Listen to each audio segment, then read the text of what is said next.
Hey there YouTube, Brian here with another Brian Builds review. And today we're going to be going over this guy, the USS Theodore Roosevelt by Metal Earth. It's part of the Iconix line. So let's go ahead and get to the stats. The USS Theodore Roosevelt was launched in 1984 and first saw action during Operation Desert Storm in 1991. In 2001, on the evening of October 4th, the carrier launched the initial strike of Operation Enduring Freedom against Al-Qaeda in Afghanistan from the North Arabian Sea. The ship is 1,092 feet long and holds up to 90 fixed-wing and rotary aircraft. This model is rated as moderate difficulty and consists of 2 sheets with 79 numbered parts. There are 10 duplicates, 1 triplicate, 5 quintuplets, and 1 non-tuplet for a total of 119 parts. When completed, it measures 8 inches long, 1.75 inches wide, and 1.9 inches high. Alright, so now we got the numbers there and a little bit of history from the Fascinations website, the Metal Earth website. So let's talk about the build and a couple of the problems I had. I'd like to go over the issues just so that people who are looking to build the model kind of know what they're getting into. So the first problem I had, and I'm going to need something to point here, is in step 2, and you're building the tower. You're building this upper portion of the tower. Let me see if I can get that in focus a bit there. Okay, so step 2, part 14, which is this observation deck here on the top, or no, I'm sorry, this lower observation deck here.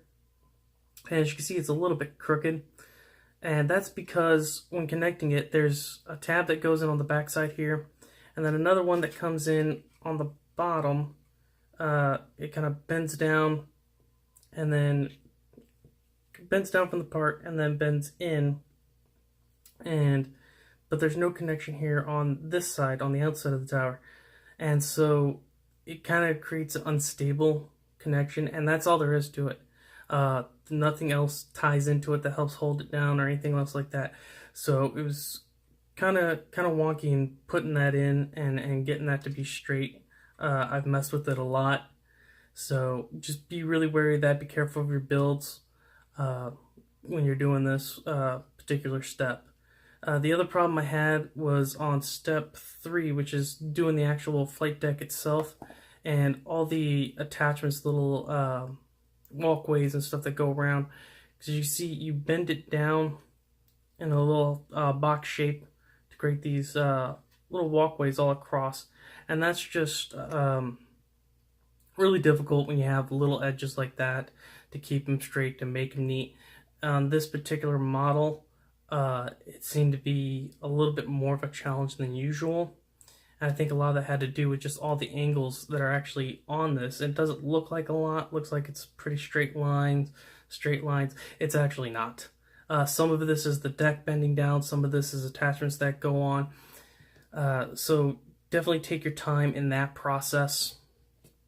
And, make sure you try to get as straight as possible, as clean as possible, because it can be pretty difficult. And they interfere with the last step, with step 19, which is putting the deck on the ship, and it's the last thing you do before to finish the actual ship itself, and then you just do all the aircraft. And it's really difficult. You have spots like on the end here where you've got a tab.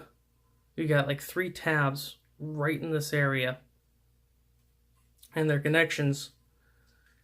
There's tabs that stick up from the main portion of the ship here, and from this as well. And there's like one here, one on the back side of this, and then one on the main portion directly behind it.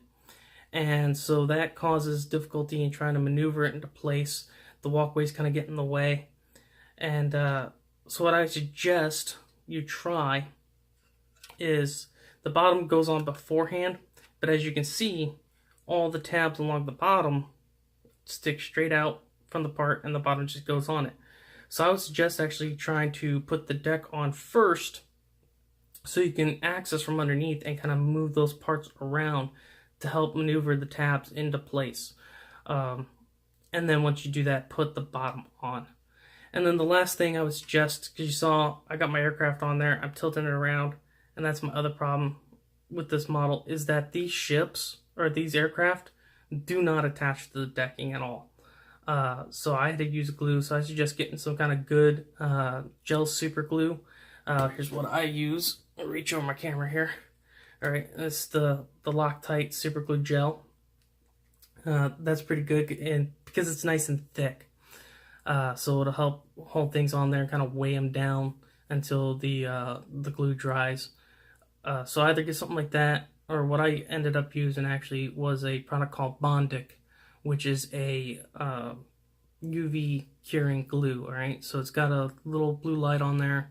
Put the glue on. The glue will stay liquid until I hit it with that UV light, and in about 15-20 seconds or so, it'll cure completely and hold the aircraft on. I also didn't put all the aircraft that you end up building onto the ship, just because it would make the deck, I think, look a little too crowded.